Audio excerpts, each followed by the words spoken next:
Hello বন্ধুরা, আজকে আমি হাতা কাটিং করে দেখাবো 32 সাইজে। আপনি এই ভিডিওটি দেখুন, আপনি যে কোনো সাইজের হাতা কাটিং করতে পারবে, এটি শিওর।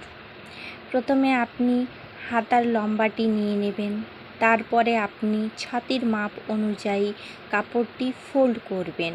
দেখুন, ভিডিওটি দেখে যান একদম সম্পূর্ণ, তাহলে আপনি বুঝতে একদমই পারবেন। তারপরে আপনি যদি বুঝতে না পারেন, দ্বিতীয়বার দেখুন, অবশ্যই ভিডিওটি বুঝতে পারবেন। আপনি যতক্ষণ না পর্যন্ত বুঝতে পারেন, ভিডিওটি দেখে যেন অবশ্যই বুঝতে পারবেন, এটা আমার গ্যারেন্টি। এরকমভাবে আপনি কাপড়টি ফোল্ড করে নেবেন। এটা দুটো বন্ধ ভাগ রয়েছে আর এই দুটো খোলা ভাগ। তারপরে এরকম হিসাবে আমি কাপড়টি ফোল্ড করে নিয়েছি। তারপরে আপনি কি করবেন, আপনি এরকমভাবে ফোল্ড করানোর পর আপনি লম্বাটি দেখে নেবেন। আপনি লম্বা হিসাবে ফোল্ড করার পর আপনি দেখুন আমি কেমনভাবে ফোল্ড করেছি, আপনি ভিডিওটি দেখে যান। আমি আরেকবার ফোল্ড করে দেখাচ্ছি। এরকমভাবে কাপড়টি নেবেন, তারপরে এরকমভাবে আরেকবার ফোল্ড করে দিবেন। দুটো মুখ বন্ধ থাকবে আর দুটো মুখ খোলা থাকবে। এখানে আপনি লম্বাটি নিয়ে নেবেন, যতটা লম্বা আপনার হাতার প্রয়োজন সেই হিসাবে আপনি লম্বাটি নেবেন। এখানে আমি 7 ইঞ্চি লম্বা নিব। তারপরে আপনি এখানে 1 বা 2 ইঞ্চি বাড়তি নিয়ে নিতে পারেন। আপনি যেখানে ফোল্ড করবেন তো সেলাইয়ের জন্য এখানে 1 বা 2 ইঞ্চি আপনি বাড়তি নেবেন। তো আপনি এখানে 2 ইঞ্চি বাড়তি নিয়ে নেবেন, কিংবা 1 ইঞ্চিও বাড়তি নিতে পারেন। দেখুন বন্ধুরা, ভিডিওটি দেখে যান। এখানে আপনার ছাতির মাপ 32 রয়েছে, এটাকে আপনাকে 4 দিয়ে ভাগ করতে হবে। এখানে আপনার 8 ইঞ্চি রয়েছে, এখানে আপনি 1 বা 2 ইঞ্চি বাড়তি নেবেন মার্জিন হিসাবে, সেলাইয়ের মার্জিন। কিংবা 1 ইঞ্চি না নেবেন তাহলে আধা ইঞ্চি নিয়ে নেবেন, 2 ইঞ্চি নেবেন, আপনার ইচ্ছে মতো, কিন্তু একটু আপনি বাড়তি নিয়ে নিলে সুবিধা হয়। তো এখানে আপনার ছাতির মাপটা হয়ে যাচ্ছে কত, 8 ইঞ্চি। 8 ইঞ্চি হিসাবে আপনার ফোল্ডটি হবে কাপড়টি। তারপরে আপনাকে দেখুন, প্রথমে আপনার লম্বাটি নেওয়া হয়ে গেল, ছাতির মাপ হিসাবে এখানে ফোল্ড করা হয়ে গেল। তারপরে আপনি দেখুন, আপনি এটা স্ক্রিনশট নিয়ে নিতে পারেন মেজারমেন্টটা। আপনি কাপড় কিভাবে ফোল্ড করতে হয় সেটারও আমার ভিডিও রয়েছে, এবং ইঞ্চি টেপ যদি না বুঝতে পারে ইঞ্চি টেপেরও ভিডিও রয়েছে। এটা এরকমভাবে লম্বাটি আমার নেওয়া হয়ে গেলে এখানে এক্সট্রা মার্জিন নিয়েছি। তারপরে এরকম ছাতির মাপ হিসাবে আপনি এরকমভাবে মাপটি নেবেন।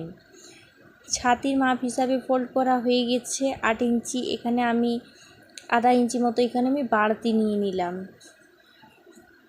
এক্সট্রা সেলাই মার্জিন হিসাবে এখানে আমি একটু বাড়তি নিলাম। আপনার যে রকম সাইজের থাকবে সেই হিসাবে আপনি 4 দিয়ে ভাগ করে দেবেন। 36 সাইজে থাকে তা বন্ধুরা দেখুন, এখান থেকে আপনাকে 2.5 ইঞ্চিতে দাগ দিয়ে দিতে হবে। যেহেতু আমাদের শর্ট স্লিভ রয়েছে তার জন্য এখানে আমি 2.5 ইঞ্চিতে দাগটি দিচ্ছি।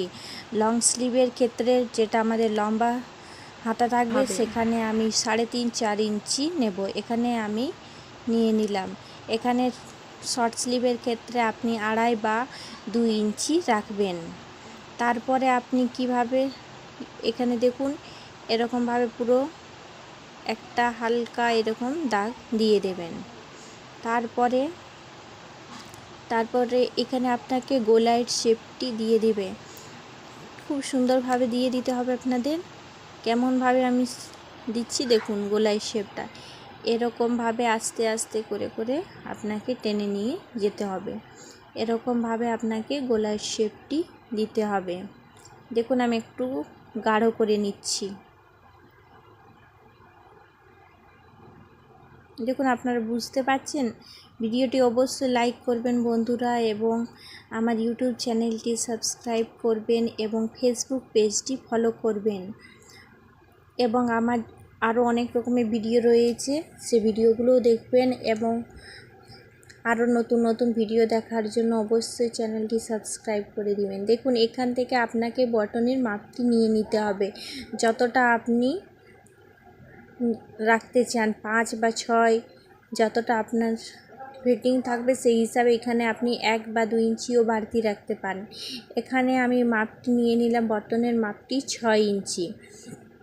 এখানে পুরোপুরি মাপটি নিয়ে নিয়েছি। এখানে আপনি চাইলে এক্সট্রা মার্জিন হিসাবে 1 বা 2 ইঞ্চি রাখতে পারেন কিংবা আধা ইঞ্চিও রাখতে পারেন। আমি এখানে পুরোপুরি 6 ইঞ্চিতেই নিয়ে নিলাম। এখানে আপনার ইচ্ছে মতো রাখতে পারেন, যদি আপনার কাপড় বেশি থাকে সেই হিসাবে আপনি রেখে নেবেন। তারপরে দেখুন আমি এরকমভাবে আস্তে আস্তে করে কাটিং করে নিচ্ছি। দেখুন ভিডিওটি পুরো দেখে যান, এখানে আরও অনেক কিছু হাতা কাটিংয়ের টিপস রয়েছে যেগুলো আমি শেয়ার করছি। ভিডিওটি পুরো দেখে যান। এরকমভাবে আস্তে আস্তে আপনি কাটিং করে নেবেন। এরকমভাবে সামনের দিকটা এখানে শেপ, তারপরে সামনা পার্টের আপনাকে শেপ দিতে হবে। সামনা পার্ট আমাদের যেহেতু ডিপ থাকে সেই হিসাবে আপনাদের এখানে কাটিংটি করতে হবে। দেখুন এরপর এখানে আপনি মার্জিনটা রাখতেও পারেন, নাও রাখতে পারেন। দেখুন এরপর আপনি এটা আমাদের দুটো হাতা কাটিং করা হয়েছে। আপনি আমার মতো কাটিং করে দেখুন, অবশ্যই সুন্দরভাবে কাটিং হবে এবং খুব ফিনিশিংয়ের সাথে কাটিং করা হবে। এরকমভাবে কাটিং করা হয়ে গিয়েছে। এরপর আপনাকে কি করতে হবে দেখুন, তারপরে এই সামনা পার্টটি রয়েছে যেহেতু, এই সামনা পার্ট থেকে আপনাকে খুব সুন্দরভাবে গলার শেপটি দিতে হবে। এরকমভাবে গলার শেপটি আধা ইঞ্চিতে দিতে হবে। যেহেতু আমাদের সামনা পার্ট রয়েছে এখানে আপনাকে একটু ডিপ করতেই হবে, সেই জন্য এরকমভাবে আপনাদের একটু বেশি আধা ইঞ্চি নিয়ে পর এরকমভাবে আরেকটু কেটে নিতে হবে। দেখুন ব্লাউজের কাপড়টি, হাতার কাপড়টি আপনাকে ঠিক করে নিতে হবে। এরকমভাবে আপনি ব্লাউজের কিংবা কুর্তি কামিজের যেটারে হোক আপনি হাতা কাটিং করতে পারেন। এই স্লিভ কাটিংটি আপনার কেমন লাগলো অবশ্যই কমেন্ট করে জানাবে বন্ধুরা, এবং প্লিজ ভিডিও দেখার সাথে সাথে অবশ্যই কমেন্ট করবেন এবং ভিডিওটি লাইক করবেন আর এবং আমার চ্যানেলটি সাবস্ক্রাইব করে দেবেন। দেখুন এখানে আমি ডিপ, এটা সামনা পার্টের কাটিংটি হয়ে গেলে এরকমভাবে এটা আমাদের সামনা দিকটা বসবে, আর পিছন পার্টটা বেশি হয় আর এরকম এটা হচ্ছে সামনা দিকটা। দুটো হাতা হয়ে গেছে কাটিং একসাথে। এরকমভাবে এটা সামনা দিকটা হবে। পিছন দিকটা একটু আমাদের বেশি থাকে, ওইটা হচ্ছে পিছন আর এটা হচ্ছে সামনা।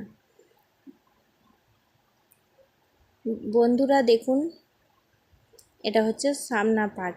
আমি এখানে আপনার বুঝতে যদি কোনো রকম অসুবিধা হয়ে থাকে তাহলে অবশ্যই কমেন্ট করে জানাবেন, আমি সেই ডাউটগুলো ক্লিয়ার করে নেব। এখানে ফ্রন্ট পার্ট, ফ্রন্ট মানে হচ্ছে সামনা পার্ট, আমি এখানে লিখে দিলাম।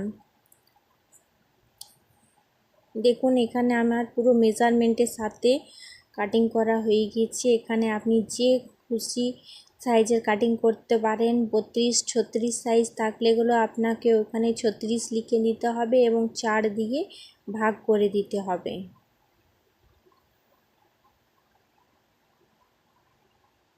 দেখুন বন্ধুরা আমি সামনা থেকে আপনাদের দেখিয়ে দিচ্ছি। Thank you.